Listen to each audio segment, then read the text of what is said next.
Hey everyone, welcome to another episode. I'm Will Hubner here with Mark Mashashik. Got a good episode today. We're going to be talking about Super Bowl. Obviously, that's on everybody's mind. I'm going to go over some of the greatest right-handed hitters of all time. There's been some debate over that between me and you.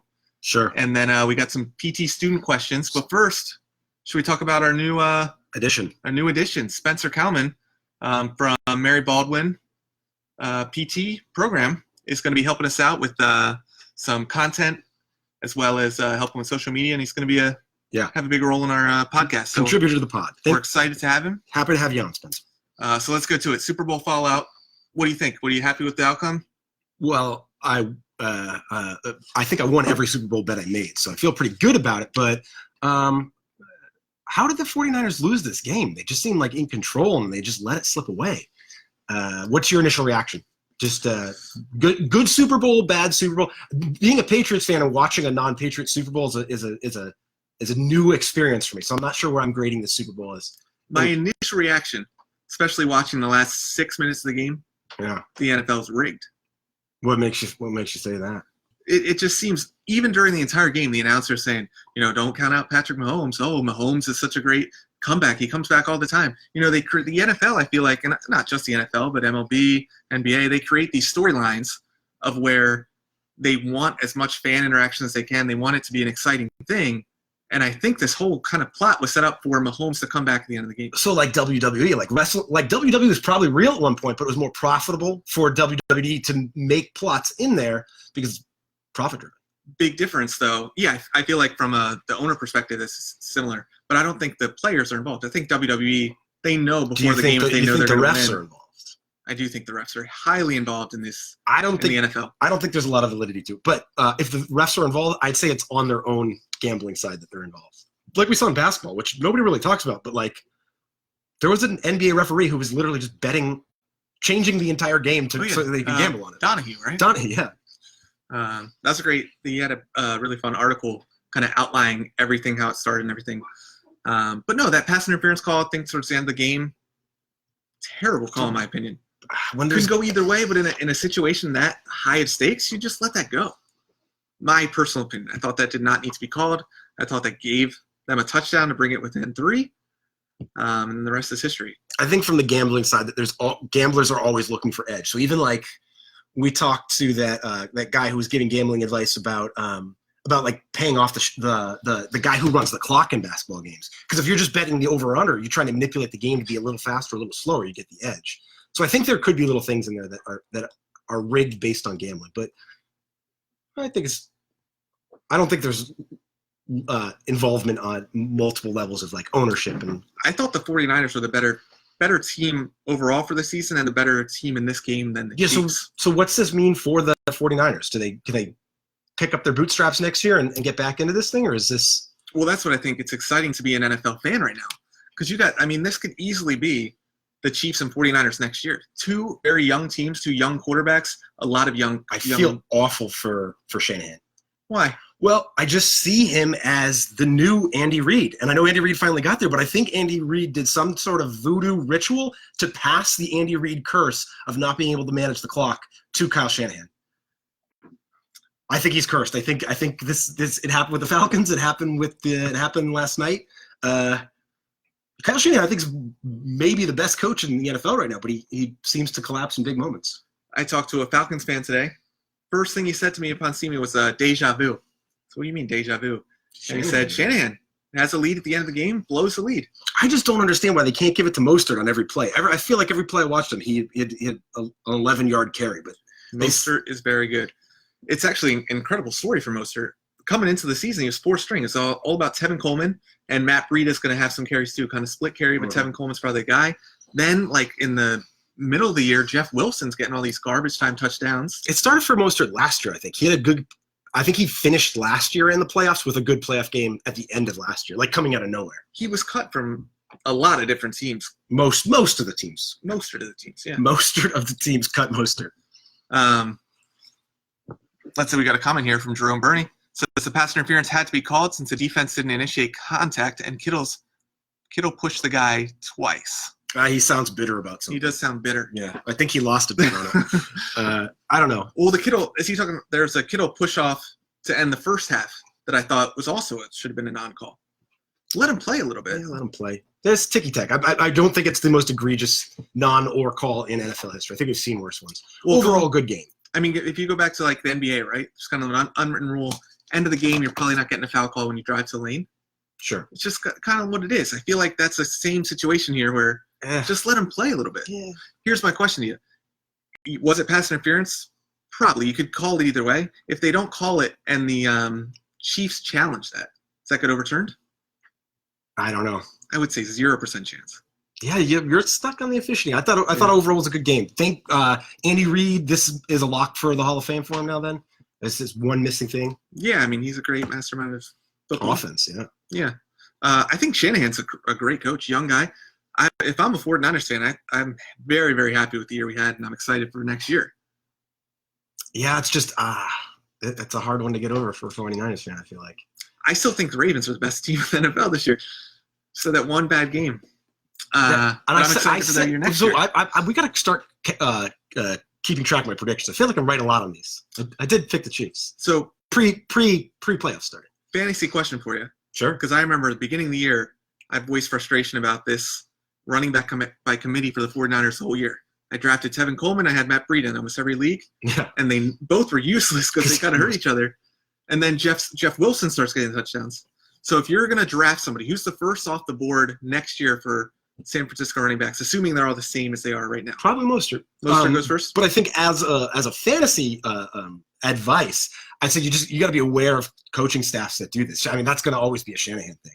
But the running backs are always going to have good numbers, so you can go for it. But you look at, the way Mike Vrabel wants to use a running back, like he's going to pound guys. He's got other good backups there, but it's a different philosophy that you want this guy to build momentum.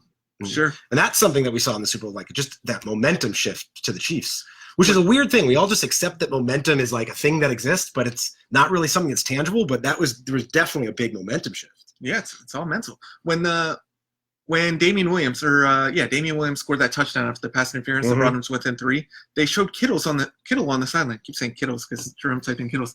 Kittle on the sideline looked a little deflated. Like, here we go. You could see the momentum shifting. Jerome has a good comment though here. He said Andy Reid didn't have to control the clock, so he didn't have to worry about making bad calls like Kyle. 100%. Yeah, that's very true. He's spot on. And I think Mahomes has this just like cool guy vibe where it's just like I got this. It's gonna be all right. Like, yeah, we're good. He made some poor throws that he typically doesn't make. He threw two interceptions that I thought were on him. 49ers probably best defense right now, so expected. The over-under was way less than I thought. I bet over on 53, and that didn't hit. Ended up being... Was the final score? Under 53, yeah. Yeah. But, yeah. Great Super Bowl. It's a very excited for next year. Very sad day, though, whenever the NFL ends. Like the day after the Super Bowl, I'm always kind of bummed out. See, now we're getting closer to March Madness. We're starting to figure out who's going to be in the NCAA. Have we mentioned this before? I think this period of time from the day after the Super Bowl to March Madness is the most boring time in sports. Just a quick side note. Yeah. Have you seen the latest rankings for NCAA basketball? Update me. What do you got? There's only one team that matters. That's the number 9 Maryland Terrapins. I did see they were 9. Yeah, they're looking good. Michigan State's in there. I want it to be known. Illinois is first place in the Big Ten right now. Do you know that? That's last week I said on the podcast, Maryland's looking really good. I wouldn't be surprised if they won 5 in their next 6. Mm-hmm. People commented to me, and they said that's not a very bold prediction, 5 in the next 6. Well, you got to understand 4 of those games are against ranked teams. 2 being on the road at Michigan State, and they have to go. I looked at San Diego State's schedule for the rest of the year. I don't think they're going to lose a game. That's what I don't like about those West conferences, because you got teams like Gonzaga like that, and teams out on the West Coast that don't really play any teams. So like Gonzaga's always like, are they going to lose to St. Mary's? And it's like St. Mary's might be ranked 20, because they also play nobody, so they have a chance to be ranked too. How about Baylor? Baylor's kind of nobody thought they'd be this good in football this year, and then same thing. Nobody thought they'd be this good in basketball. It's good time to be a Baylor I know Bear. nothing about Baylor's basketball team. I just know that they're ranked first. Do you know they need players? Where did they come from to be great? They've got a big team. But this past week, there were I think 7 upsets in top 15 teams this last week. Interesting. Maryland jumped from 17-9 or 15-9. 15-9. But yeah, it's still an exciting time to play or to watch sports. Yeah, but it's still like the dog days of It's not like the start of the basketball season or the madness. We're like, even for the best parts of basketball, we're sort of just like in these. I don't know. I think it's the worst time of the year for sports. We're like dead. We're like in the dead zone of the NBA season. Trade deadline, All-Star was something enough to talk about, but well, the All-Star game's getting a lot more attention now with the whole Kobe Bryant passing. A lot of tributes to Kobe Bryant. sure. They're doing the jerseys of number 2 for. That was big because so the Mamba company, their colors are yellow and purple. Yeah. Oh, that makes sense. Lakers, so it makes sense. There's a lot of bets on the Super Bowl. There's always a bet. What color Gatorade gets poured over the head coach? So those betting props, right? And they're always a lot of fun. The line was moving to purple and yellow extremely hard. Do you know the best one I saw this year? Give me. So over under, Puppy Bowl MVP, over under 18 and a half months old for the puppy. Okay. What do you know how it turned out? I have no idea. The Gatorade was orange, by the way. The Kobe Gatorade didn't hit. What did you think of the halftime show? I didn't watch it, but I heard great things about Shakira. Yeah. Actually heard from a lot of guys were saying not the greatest, so it could have been better. A lot of females to talk to said it was awesome. I couldn't believe Shakira and J-Lo. I couldn't believe J-Lo was 50. Not that she doesn't look, she looks great, but I looked it up. I would have guessed like 42. I was very surprised she was 50, or is 50. I thought it was a good show. Some people called it inappropriate, too risque. Just doing some gyrations on the pole, but it seemed like standard J-Lo. They were there was a meme going out that last year, so Adam Levine from Maroon 5 did it, and he had his shirt off. He had all those tattoos, right? And a lot of people think he's a good-looking guy. Nobody had a problem with it being inappropriate last year, and the meme was saying that this year all the mothers are upset this year because Shakira and J-Lo are in. Do you got a favorite halftime show ever? I do not. Do you? I like Prince. Thought Prince killed it. Bruno Mars killed it. Bruno Mars probably the best one I've seen. I'd say the best Super Bowl entertainment moment is when Whitney did the national anthem. I think that was 91. That tears to my eye every time I watch it. Go home and do Whitney Houston national anthem. You'll feel very patriotic. Bruno should do it every year. I'm fine with that. He did. He killed it. He did. It was like classic. It felt really good. Worst one that I can think of in recent history is wasn't a big fan of Coldplay coming out. I was in the middle. That was the same year as Beyonce, right? It just seemed like a weird grouping. Yeah, it doesn't. Let's have a vibe. I feel like hip hop's the way to go. That's the last one the Ravens won too, isn't it? Is that why you feel that way? Was it that one? Yeah, the Ravens won when the power went out because they said the power went out because Beyonce's show used up too much electricity. Yeah, well, I think the Chiefs were looking at the 49ers' old game plan. Ravens go up big, they cut the lights off. So Chiefs said, let's start from behind. By the time we take the lead, they're not going to cut the lights off. No point. I think that makes sense. Yeah. All right. So should we get to some of these PT student questions, right? Sure. So we're working right now with Mary Baldwin, PT. A lot of students have some questions for us. Mm-hmm. They have a test, I believe, next week on joint mobilizations. So we've got a bunch of questions to kind of get through. Not a bunch, but we got 5. So let's start with it. How often... Well, first of all, can you just explain for people that are not PT students or really not familiar with the physical therapy profession, just layman's terms, what's a joint mobilization? Yeah, so you're taking the joint to the end of an end feel and you're pushing into a structure of that joint that for the purpose of creating more mobility within that joint. Sure. So if we're talking about a shoulder, let's say. Yeah.